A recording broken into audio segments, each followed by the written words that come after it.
He vanished without a sound. No one saw where he went. No one heard a scream. Only his shoes were found by the lake, facing the water. That summer, Camp Grayson closed its gates for good.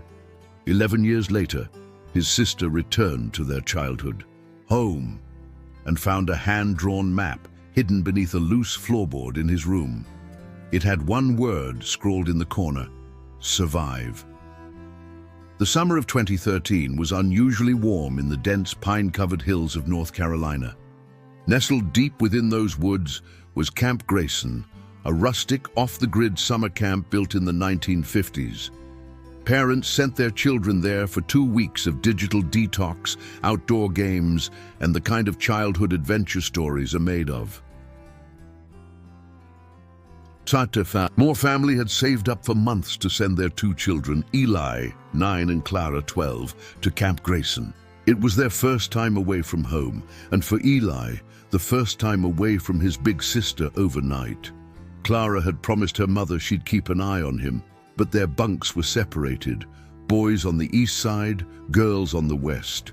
The camp was charming but old. The cabins creaked, the forest whispered. There were stories too, old camper legends about the woods swallowing kids whole, about lights at night that weren't from lanterns or stars, but those were just stories until the 3rd night.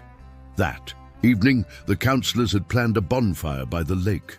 Marshmallows roasted, camp songs echoed, and the children laughed as the sun dipped below the tree line. Clara remembered seeing Eli sitting cross-legged near the edge of the water, throwing tiny rocks into the lake.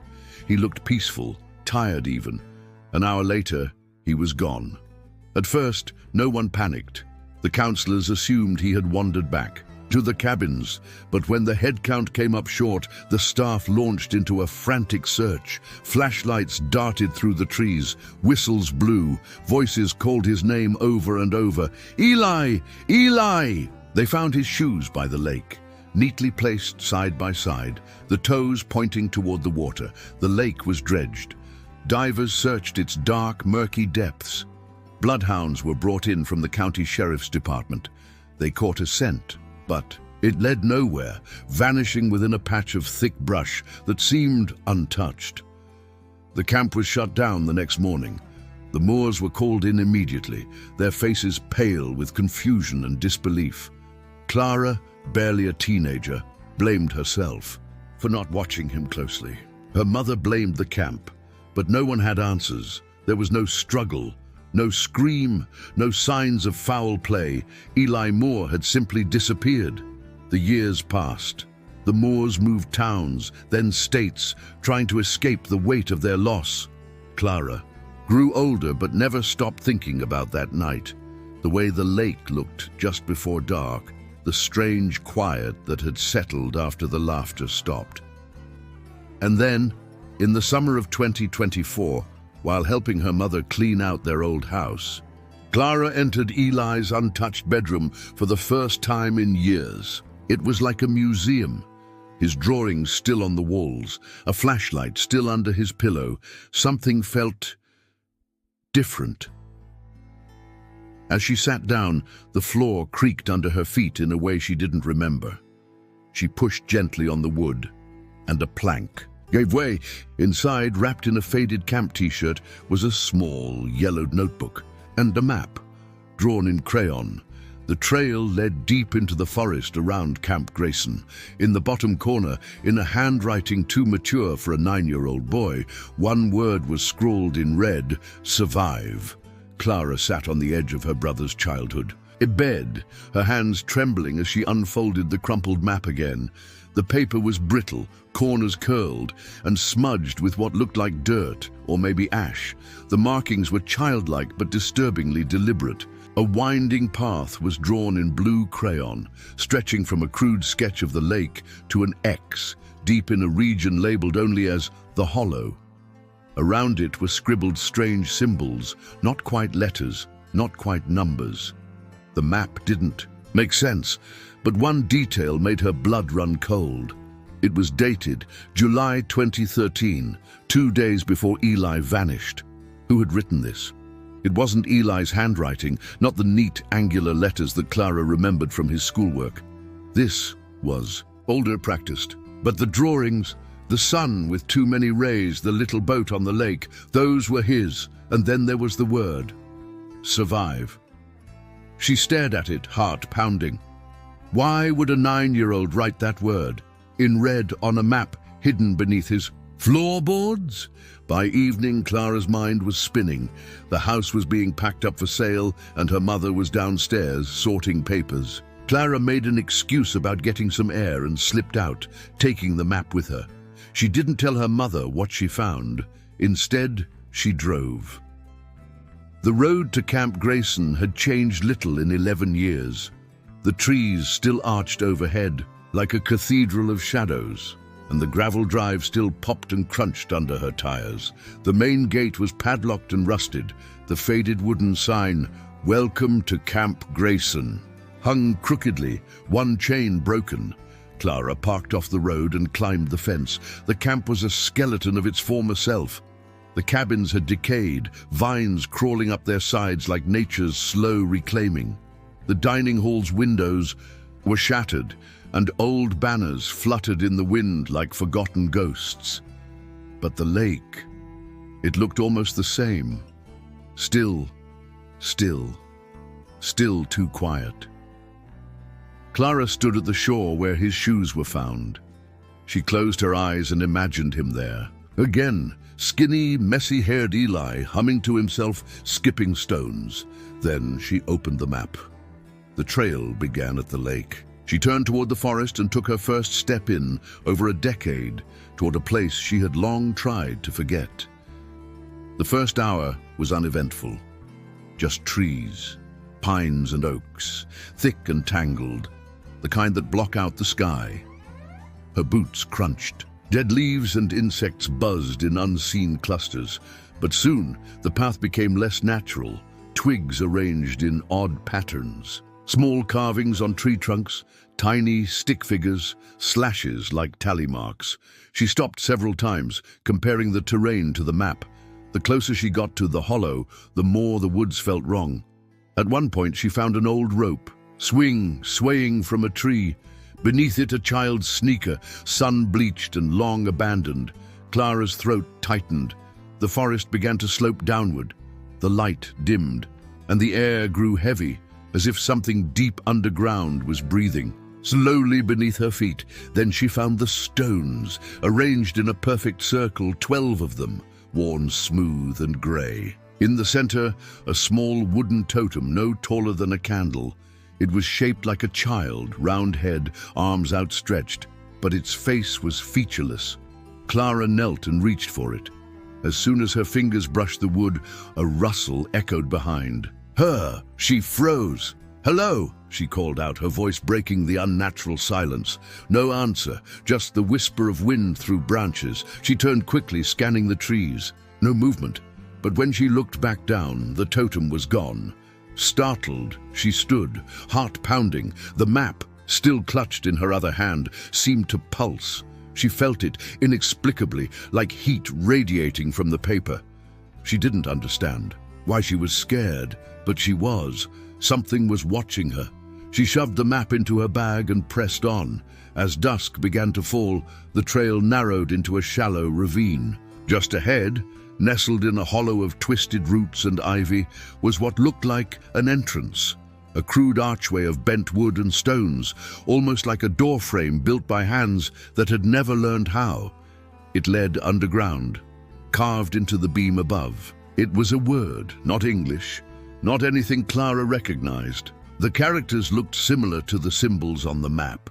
She pulled out her flashlight and stepped inside. The tunnel was tight, earthy, and smelled of mold and decay. As she walked deeper, the walls changed, from dirt to wood, then to stone. Strange murals covered the sides, children with blank faces, holding hands in a circle, surrounding what appeared to be a black pit. The same symbols repeated over and over. Suddenly, the passage opened into a chamber. The light from her flashlight danced across the walls, revealing an altar in the center. On it, stacked carefully, were items a broken watch, a plastic whistle, a stuffed bear, and a camp bracelet with the name Eli burned into the leather. Clara gasped. She reached for it, and a whisper echoed in the dark. Not wind, not her imagination. It was a voice, small, childlike, right behind her. Clara! She spun around, flashlight flailing. No one was there, only the bracelet, and a second map, freshly drawn, still damp with ink. Clara stood frozen in the underground chamber, her flashlight beam shaking as it illuminated the newly drawn map. The paper looked almost identical to the one she had found in Eli's bedroom, only this one was marked differently. The X that once sat deep within the hollow was now scratched out. A new mark had appeared, a spiral just below where she was standing now, and there was something else. Beneath the spiral, in jagged handwriting, a message had been scrawled. "Don't trust the voices." Clara's pulse thundered in her ears. The flashlight flickered once, twice, then steadied. She grabbed the new map and Eli's bracelet from the altar and backed toward the tunnel. That voice, she had heard it. She wasn't crazy. It had said her name in the exact tone Eli used when he was scared, when he had nightmares and crept into her bed, whispering, "Clara, are you awake?" She should have left right then, climbed back to the surface, called the police, called anyone, but she didn't. Instead, Clara turned and went deeper. The chamber narrowed into a downward slope, slick with moisture. Moss covered the walls now, glowing faintly green in the darkness. The air turned colder, heavy with something metallic. Her flashlight flickered again, struggling to fight the dark. And then she saw it, a door, not made of wood or stone, but iron, rusted, ancient, the kind of door that belonged in a place no one should enter. Etched into its surface were the same strange symbols from the map. Her flashlight beam danced across the top, and then she saw it, a name, carved carefully, almost reverently into the metal E. Moore. Her breath caught in her throat. She reached out, fingertips trembling, and pushed the door open with a slow, echoing creak. Inside, the air shifted. Warmth. Not comforting warmth, but humid and strange. Like breath on the back of her neck. This new chamber was massive, circular, with stone benches lining the walls. In the center was a pit, surrounded by burned candles and piles of bones. Some animal, some smaller. Clara stepped cautiously around, the edge gagging as the scent of decay filled her nose, and then she heard it again. Clara. This time it was louder, clearer. She turned fast, her flashlight revealing a figure in the corner, small, hunched, unmoving, a child. "Eli?" she whispered, her throat dry. The figure didn't move. She crept forward, every instinct in her screaming to run. As she reached the figure, she knelt and raised the flashlight to its face. It was a boy, pale, eyes closed, covered in filth and torn clothing. Around his wrist was a bracelet, the same bracelet. Her heart stopped. "Eli," she said louder, her hand reaching for his shoulder. His eyes opened, not completely, just a slit. His lips parted. "You're not supposed to be here," he whispered. Clara froze. "Eli, is it really you?" He blinked slowly. "It's not safe. They're listening." Before she could speak again, a deep, guttural sound echoed through the chamber. A low hum, like a chorus of distant voices chanting in a language she couldn't understand. The walls seemed to tremble with it. Eli's eyes widened. "They're coming. We have to go, now." She grabbed his hand. It was cold. Too cold. Together they staggered toward the door, but the path back had changed. The tunnel behind them had caved in, replaced now by a narrow hall of stone and bone. The walls seemed to pulse, whisper, move. Clara didn't ask questions. She ran. They twisted through the labyrinth, the chanting growing louder, more chaotic. Shadows followed them, shapes that moved without bodies. At one point, a figure appeared ahead, tall, cloaked, face hidden. Eli screamed and pulled Clara down another passage. Eventually, they reached a smaller chamber, barely lit by a single candle. Eli collapsed, breathing hard, his head in his hands. "You were gone," Clara whispered. "All this time, I thought you were dead." Eli shook his head. "I was taken. The first night, I followed something into the woods, a voice. I thought it was you, but it wasn't. It led me here." He looked up, eyes wide and haunted. "They call it the Hollow, but it's not a place. It's a hunger." Clara didn't understand. "You've been here all this time," he nodded. "Time doesn't work right down here. Days feel like minutes or years. They feed on lost things, memories, fear, children." He looked at her, desperate. "I tried to escape so many times, but the forest brings you back. Unless what?" she asked. "There's a path," he whispered. "A real one. The map was the first clue. I left it for you." "But how? When?" Eli looked down. "Not me. The part of me that stayed behind. They split me, Clara. A piece of me got out, left the map, drew it before they took it back." Clara's stomach turned. "They split you?" He didn't answer, just pointed to the far wall where a small crack had formed. "That's the way out, but only if we're fast." Suddenly the chamber filled with the sound of footsteps, dozens surrounding them. Clara grabbed his arm and ran, the candlelight vanishing behind them. As they squeezed through the crack, the space tightened, earth clawing at their clothes, roots grabbing at their ankles, and then, without warning, they tumbled out into the forest. It was night. Real night, crickets chirped. The moon was high, they had escaped, or so Clara thought, until she looked down at Eli's wrist and realized the bracelet was gone, the one she had found on the altar, the one she still had in her bag. She turned to him slowly. "Eli, what year is it?" He looked at her, confused. 2013. Clara's breath caught. Her phone buzzed suddenly. No signal, but the time displayed. 47 a.m., July 17th, 2013. The night Eli disappeared. The cold summer night air clung to Clara's skin as she stood in the clearing, disoriented. The stars above were too sharp, too still. The woods around her no longer felt like the ruins of Camp Grayson. They were alive, as they had been over a decade ago.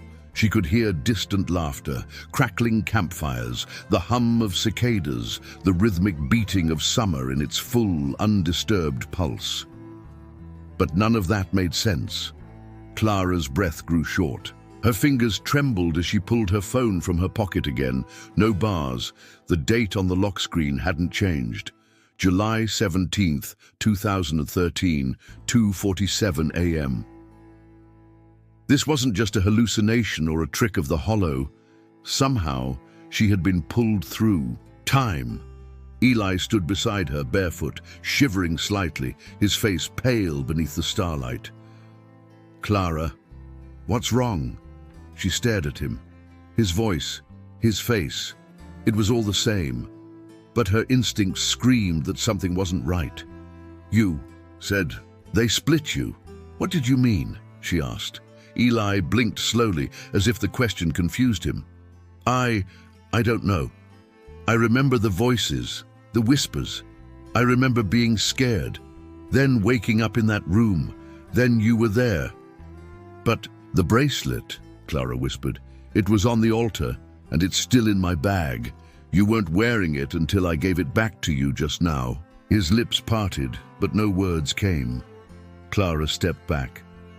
"I need to find the real you," she said softly. "The one who left the map. The one who grew up without me." "I am real," Eli said, voice cracking. "I remember you. I remember us. The time we got caught sneaking into the kitchen. The story you told me about the moon having a twin. That was real." "It was," Clara admitted, blinking back tears. "But that Eli's gone, isn't he? You're just part of him." He flinched. Behind them, the woods began to shift. The warmth drained from the air, and the distant hum of summer faded. Everything dimmed, like someone slowly turning down the brightness of the world. "They know," Eli whispered. Clara turned sharply. "Who?" "They're waking up," he said. "You brought something with you, a crack." Suddenly, the ground beneath them trembled. The trees groaned, not with wind, but with something deeper, like the forest itself was in pain. A voice rang, out low and resonant. One left, one returned, balance undone. The words were not shouted, but they echoed everywhere, inside Clara's chest, inside her teeth. Eli gripped her hand. "We have to go back." "Back where?" Clara asked.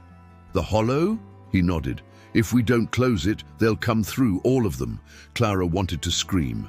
She had come all this way to find her brother, and now it felt like she was being forced to lose him all over again. But something told her he was right. They ran. The forest twisted again, the path folding into itself. Trees that had been spaced yards apart now leaned together like mourners at a grave.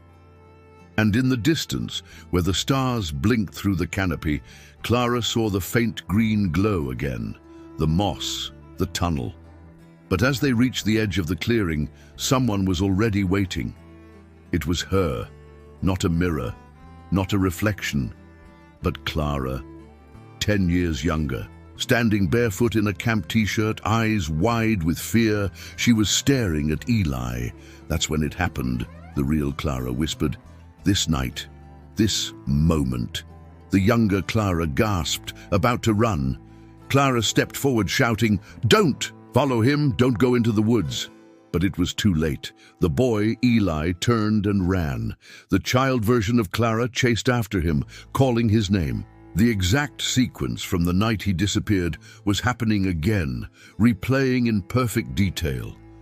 And she couldn't stop it.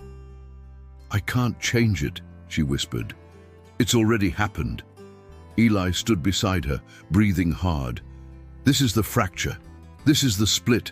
That Eli, he became me, the part that stayed." "And the other?" she asked. "Taken," he said, "pulled into the hollow, but now we're both here and they hate that." Suddenly the trees around them screamed, not with sound, but with pressure. Clara fell. To her knees, clutching her head as a crushing force weighed down on her. The moss glowed brighter. The ground split open with a roar, revealing the tunnel again. "Go!" Eli shouted. They dove in. The tunnel twisted more violently than before. Walls pulsed, shadows reached, faces formed in the stone, crying, screaming, grinning. Clara forced herself forward, Eli pulling her hand. Then the passage opened into the chamber once more. But it was different now. The altar was gone. The walls were lined with mirrors. In each one, a version of Clara stared back. Older, younger, frightened, furious, each one trapped.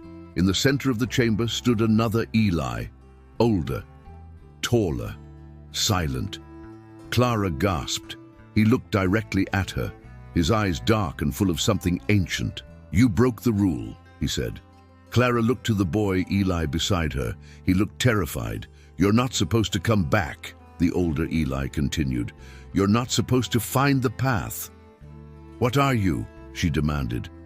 The older Eli smiled. "I'm what's left when the hollow gets inside. I was the first," Clara stepped back. "You're not my brother." "No," he said. "I'm what you left behind when you let go." Then from every mirror, hands began to press outward, thousands of them. The room trembled, the stone cracked. "You want to fix this?" the older Eli growled. "Then choose. One stays, one goes. Only balance keeps them asleep." Clara looked at the younger Eli. "No, I won't leave you again." "You have to," he said softly. "You brought the crack. You're the only one who can seal it."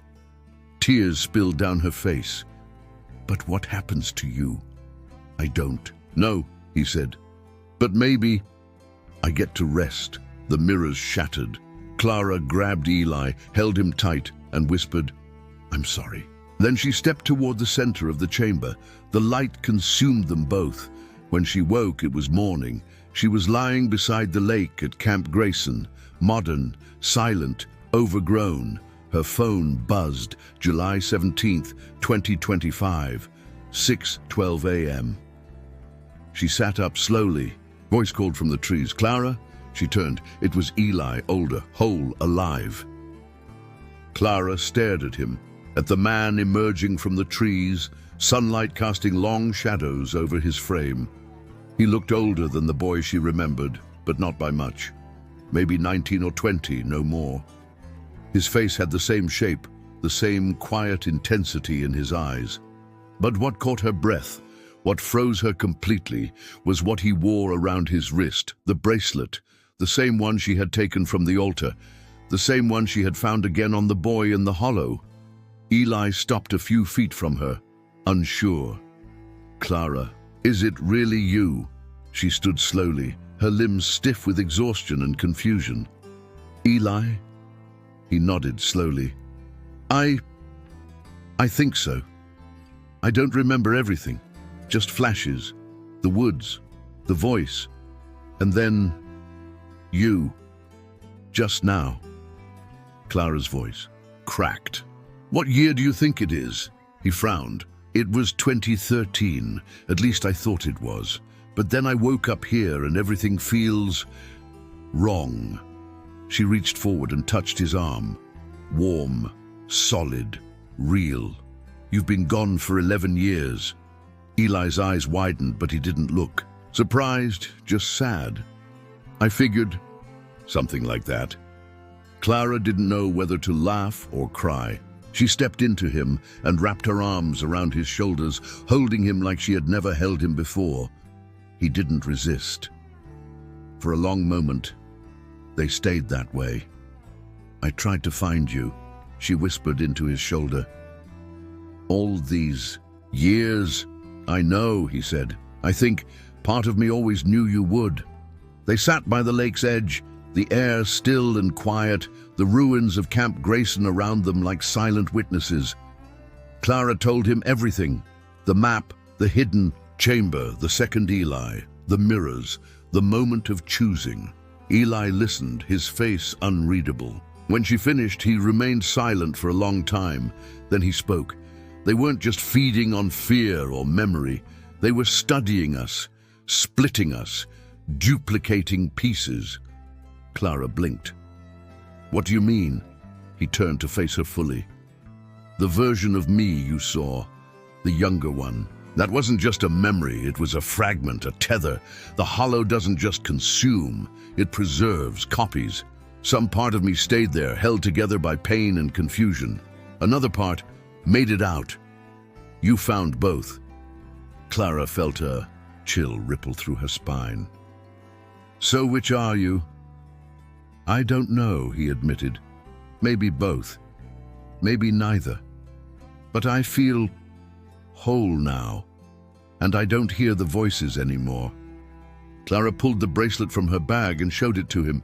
"But if you have this," she said, "then what's this one?" Eli leaned forward and touched the second bracelet gently. His fingers trembled. "They made it," he said softly. "They made a copy of everything, even that."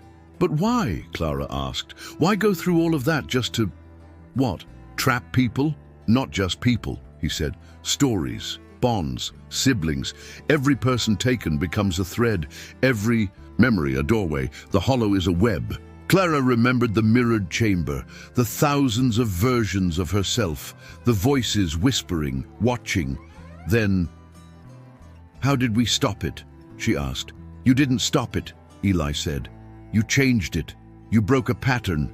He pulled something from his pocket, a small, jagged shard of obsidian. It pulsed faintly with green light.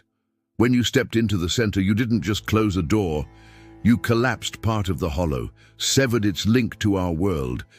But," he hesitated, "it's still there, waiting, looking for new cracks." Clara looked out over the lake, the water still and dark. "Then what now?" Eli stared into the distance. "We rebuild," he said. "We watch, we warn." Clara nodded slowly. They stood and began to walk the perimeter of what once was Camp Grayson. As they passed the old flagpole, Clara noticed something new. A metal sign had been staked into the ground, clean and modern. It hadn't been there before. She read it aloud. Site under restoration. Future location of Grayson Wellness and Retreat Center. Opening summer 2026. She and Eli exchanged a glance. No way, she muttered. He smiled faintly. New cracks. Before they could respond, a rustle came from the nearby brush. Clara turned sharply, her body tensing, but it was just a hiker, an older man, dressed in a ranger's uniform. He paused when he saw them. Didn't expect anyone else out here. This early, he said with a friendly nod. You two with the survey team? Clara quickly replied. No, just visiting. We used to come here, before it closed. The man tilted his head. That was a long time ago. You're lucky. They say weird things happen around these woods. Phones stop working. People hear things that aren't there. Even disappearances. Clara swallowed. Yeah, I've heard that too. He chuckled and tipped his hat. Well, stay safe, and if you see anything strange, just head to the ranger station. We're always nearby. As he disappeared into the woods, Eli turned to her. They're watching again. The hollow may be cracked, but it's not blind. They walked back toward the lake. By now the sun was high, and the birds had returned to the trees. Camp Grayson looked almost peaceful again, but Clara knew better. That night, as she and Eli sat in her apartment, surrounded by boxes of old journals and maps, she reached into her backpack and pulled out the original map, the one she had found in his old room. She turned it over for the first time and found something she hadn't noticed before, a second set of coordinates, faint, hidden in the fold. Eli leaned in, his brow furrowing. That's not the camp, he whispered. Clara looked up. Then where is it? He looked pale. It's in New Hampshire, near another old camp, one that closed back in the 80s. Her blood ran cold. You think it's spreading? Eli didn't answer. Clara stared at the coordinates for a long time. The hollow wasn't finished, but neither were they, and as long as the cracks kept opening, they would follow, together.